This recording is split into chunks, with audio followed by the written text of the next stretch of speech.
નમસ્કાર મિત્રો, મારી યુટ્યુબ ચેનલમાં ફરી એકવાર આપનું હૃદયપૂર્વક સ્વાગત છે। આજનો ટોપિક છે મિત્રો કે યુરિક એસિડનો પ્રોબ્લેમ આજે દિવસે ને દિવસે વધુને વધુ પ્રમાણમાં જોવા મળે છે। આપણે એવા 5 ખોરાક જે નિયમિત ખાઈએ છીએ જેના લીધે દિવસે ને દિવસે આ બીમારી વધુને વધુ જોવા મળે છે। હવે યુરિક એસિડનો પ્રોબ્લેમ વધે તો કયા કયા ખોરાક આપણે ના ખાવા જોઈએ? તો સૌથી પહેલાં જોઈએ તો યુરિક એસિડનો પ્રોબ્લેમ આવે તો કેવા લક્ષણો હોઈ શકે છે?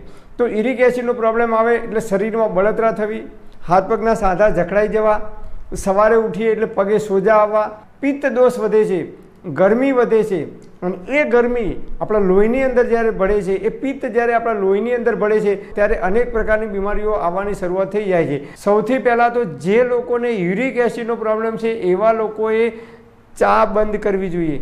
સવારે ઉઠીને તમે ચા પીતા હોય કે કોફી પીતા હોય તો તમારે સંપૂર્ણપણે ચા બંધ કરવી જોઈએ, તો જ યુરિક એસિડમાં કંટ્રોલ થશે। 50% યુરિક એસિડના રોગની અંદર તમને રાહત થશે, લાભ થશે। આની અંદર સફેદ ખાંડ આપણે વાપરીએ છીએ, એને ખાંડને સફેદ બનાવવા માટે એની અંદર કેમિકલ નાખવામાં આવે છે, એટલે કે આપણે ખાંડ નથી ખાતા પણ સલ્ફર ડાયોક્સાઇડ ખાઈએ છીએ। એ શરીરની અંદર એસિડિક પદાર્થો વધારવાનું કામ કરે છે। તો સૌથી પહેલાં તો જે લોકોને યુરિક એસિડનો પ્રોબ્લેમ છે એમને ચા સંપૂર્ણપણે કાયમ માટે જીવો ત્યાં સુધી બંધ કરી દેવી પડે। નંબર 2, સફેદ મીઠું એ આજકાલ આપણે પ્રમાણ વધાર્યું છે। દાણેદાર મીઠાને સફેદ બનાવવા માટે, દાણેદાર બનાવવા માટે એની અંદર કેમિકલનો ઉપયોગ કરવામાં આવે છે, એટલે એ કેમિકલવાળું મીઠું આપણે રોજ ખાઈએ અને ઘણા લોકો તો ઉપરથી ભભરાવીને આપણે મીઠું ખાઈએ છીએ, એ યુરિક એસિડ વધારવામાં સૌથી મહત્ત્વનું પરિબળ ધરાવે છે। ઘણા લોકો ટામેટું કાપે, કાકડી કાપે કે કોઈ કચુંબર બનાવે કે કાચી કેરી કાપીએ તો આપણે ઉપરથી મીઠું ભભરાવીને ખાઈએ છીએ। ઘણા લોકો છાશની અંદર જીરું અને મીઠું નાખીને ખાય છે। તો આ કાચું મીઠું આપણે ખાઈએ છીએ, એના લીધે શરીરમાં યુરિક એસિડનો પ્રોબ્લેમ વધે છે। તો આ કાચું મીઠું ક્યારેય આપણે ખાવું જોઈએ નહીં। તમારે મીઠું ખાવું હોય તો સફેદ મીઠું બિલકુલ બંધ કરી દો, એની જગ્યાએ સિંધ મીઠું, જેના પથરા બજારમાં મળે છે તૈયાર, ટ્રેક્ટરમાં વેચાવાય છે, પથરા લાવી અને ઘરે જાતે બનાવી અને એ મીઠું તમે જો ખાશો, સિંધ મીઠું જે કુદરતી રીતે પાકે છે, એમાં કોઈ પણ પ્રકારના કેમિકલનો ઉપયોગ, રસાયણનો ઉપયોગ કરવામાં આવતો નથી, એ મીઠું તમે ખાવાનું રાખશો। નંબર 3, રિફાઇન્ડ અને ડબલ રિફાઇન્ડ તેલ ખાવાની આપણે શરૂઆત કરી છે છેલ્લા 35-40 વર્ષથી, ત્યારથી એક પછી એક બીમારીઓ વધુને વધુ જોવા મળે છે। તો આપણા બાપ દાદાઓ આજથી 40-50 વર્ષ પહેલાં તમે જુઓ તો એ લોકો રિફાઇન્ડ કે ડબલ રિફાઇન્ડ તેલ ખાતા નહોતા। લાકડાની ગાણીનું શુદ્ધ સિંગ તેલ, તલનું તેલ અને સરસવનું તેલ અને કોપરાનું તેલ, જે સિઝન પ્રમાણે લોકો તેલ ખાતા હતા। અને આજે આપણે વર્ષમાં 3 કે 4 ડબ્બા તેલ લાવી અને સિંગ તેલ ખાય છે, કેટલાક લોકો કપાસિયા તેલ ખાય છે, કેટલાક લોકો સૂરજમુખીનું તેલ ખાય છે। તો આ બધા જ રિફાઇન્ડ અને ડબલ રિફાઇન્ડ તેલ ખાઈએ છીએ, એનાથી યુરિક એસિડનો પ્રોબ્લેમ થાય છે ને થાય છે। કારણ કે આ તેલને રિફાઇન્ડ કરવા માટે એની અંદર કેમિકલ નાખવામાં આવે છે, એ તેલને બોઇલ કરવામાં આવે છે, ઉકાળવામાં આવે છે અને પછી જ એ તેલ બજારની અંદર વેચાવા આવે છે। તો રિફાઇન અને ડબલ રિફાઇન તેલ ક્યારેય ખાવું જોઈએ નહીં, એની જગ્યાએ આપણે લાકડાની ગાણીનું શુદ્ધ તલનું તેલ, મગફળીનું તેલ કે ટોપરાનું તેલ, આ 3માંથી ગમે તે એક તેલ તમે તમારી અનુકૂળતા પ્રમાણે ખાઈ શકો છો। અને નંબર 4, દૂધ અને દૂધની તમામ બનાવટો યુરિક એસિડનું પ્રોબ્લેમ કરવામાં સૌથી મહત્ત્વનો ભાગ ભજવે છે। અત્યારે હાલ જે કંઈ દૂધ આપણે ખાઈએ છીએ, દૂધ પેકિંગવાળું દૂધ આવે છે, કોથળીમાં દૂધ આવે છે, એ પાવડરથી બનાવેલું આવે છે, એની અંદર પ્રિઝર્વેટિવ નાખવામાં આવે છે, લાંબો ટાઈમ ચાલે એટલા માટે।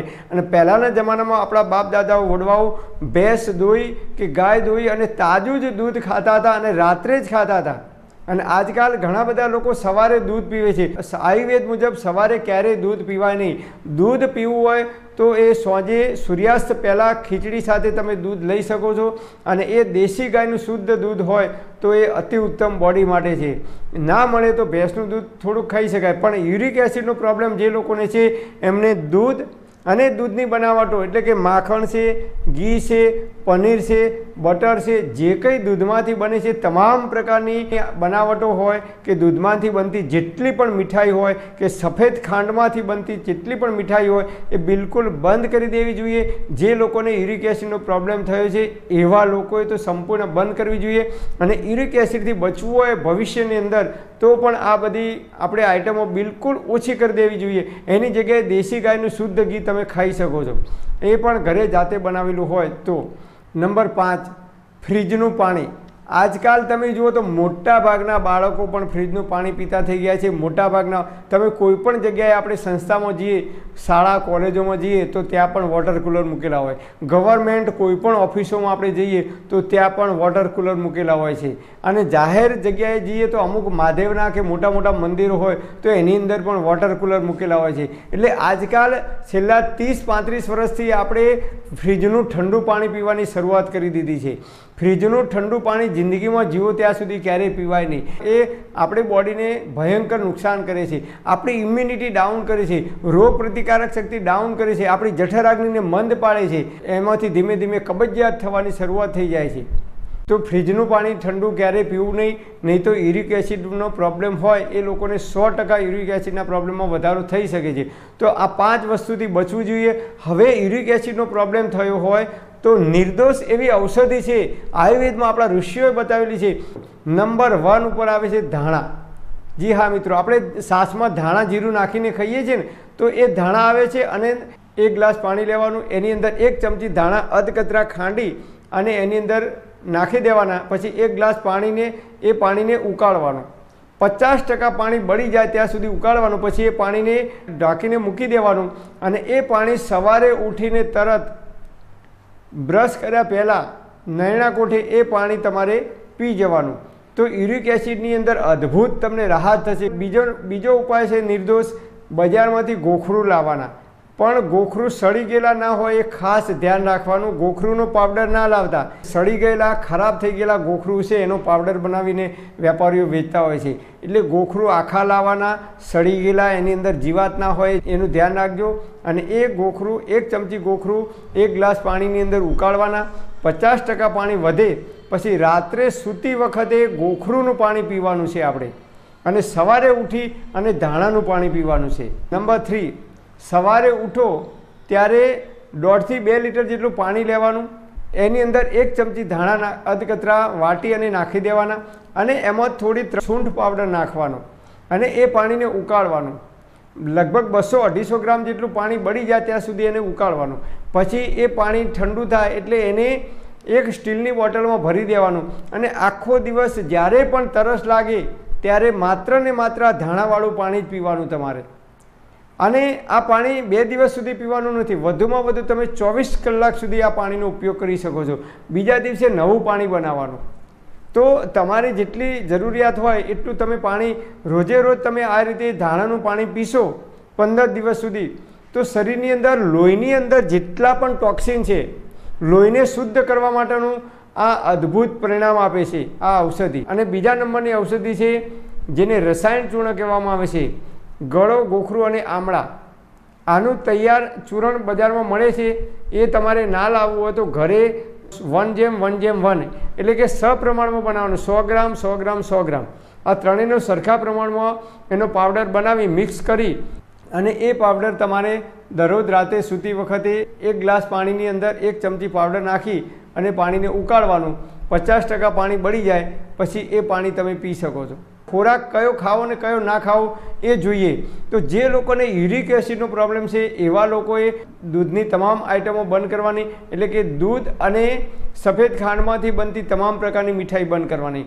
નંબર 2, દાણાવાળા શાકભાજી તમારે બિલકુલ બંધ કરવાના છે. દાણાવાળા શાકભાજી એટલે કે ભીંડો છે, ગવાર છે, ચોળી છે, પાપડી છે, વાલોડ છે, વટાણા છે, જેની અંદરથી દાણા નીકળે છે એવા શાકભાજી તમારે બિલકુલ એવોઇડ કરવાના છે યુરિક એસિડનો પ્રોબ્લેમ હોય એવા લોકોએ. અને એની જગ્યાએ તમારે દૂધી, તુરિયા, ગલકા આનું શાક ખાવાનું. અને નંબર સૌથી શ્રેષ્ઠમાં શ્રેષ્ઠ શાક છે પમ્પકિન, જેને કોળું કહેવામાં આવે છે, જેનું ગુજરાતીઓ માત્ર આપણે યજ્ઞ કરીએ, હવન કરીએ તો એની અંદર કાપવા માટે ઉપયોગ કરીએ છીએ. પણ એ કોળું છે એ 120 દિવસ સુધી તમે મૂકી રાખો તો ક્યારેય ખરાબ થતું નથી. એને ફ્રીજમાં મૂકવાની પણ જરૂર પડતી નથી. અને આયુર્વેદમાં સૌથી બેસ્ટ ઔષધિ માનવામાં આવે છે. પિત્ત પ્રકૃતિ હોય, શરીરમાં ગરમી વધી હોય, શરીરમાં યુરિક એસિડનો પ્રોબ્લેમ વધ્યો હોય તો એ એસિડિક તત્વોને શાંત કરવા માટે તો આલ્કલાઇન આપણે ખોરાક ખાવો જોઈએ. તો આ આલ્કલાઇનમાં સૌથી બેસ્ટ છે એ પમ્પકિન, કોળું છે. તો કોળાનો જ્યુસ પણ આપણે અડધો ગ્લાસ રોજ પી શકાય, અથવા કોળાનું શાક તમે નિયમિત ખાવાનું રાખશો તો બોડી માટે અતિ ઉત્તમ ફાયદાકારક છે. તો આપણે વેલાવાળા શાકભાજી ખાવા જોઈએ, દાણાવાળા શાકભાજી અવોઇડ કરવા જોઈએ. બાજરીનો રોટલો એ ઉષ્ણ છે, દહીં એ ગરમ છે, ઉષ્ણ નહીં અતિ ઉષ્ણ છે, તો દહીં પણ ના ખાવું જોઈએ. ભીંડો, રીંગણ, આ જે ગરમ પદાર્થો છે એ ગરમ પદાર્થોનું સેવન આપણે યુરિક એસિડનો પ્રોબ્લેમ હોય એવા લોકોએ બિલકુલ ના કરવું જોઈએ. તો આટલે આપણે ખોરાકમાં પરિવર્તન કરીશું, પ્રકૃતિના નિયમોનું પાલન કરીશું, તો જ્યાં સુધી જીવીશું ત્યાં સુધી તંદુરસ્ત અને નિરોગી રહી શકીશું. પણ હા મિત્રો, તમારે કોઈ ડૉક્ટરની કે વૈદ્યની દવા ચાલતી હોય કે કોઈ લાંબા ગાળાની બીમારી હોય તો તમારે ડૉક્ટર કે નિષ્ણાત વૈદ્યની સલાહ લીધા પછી જ આ પ્રયોગ કરવા માટે વિનંતી.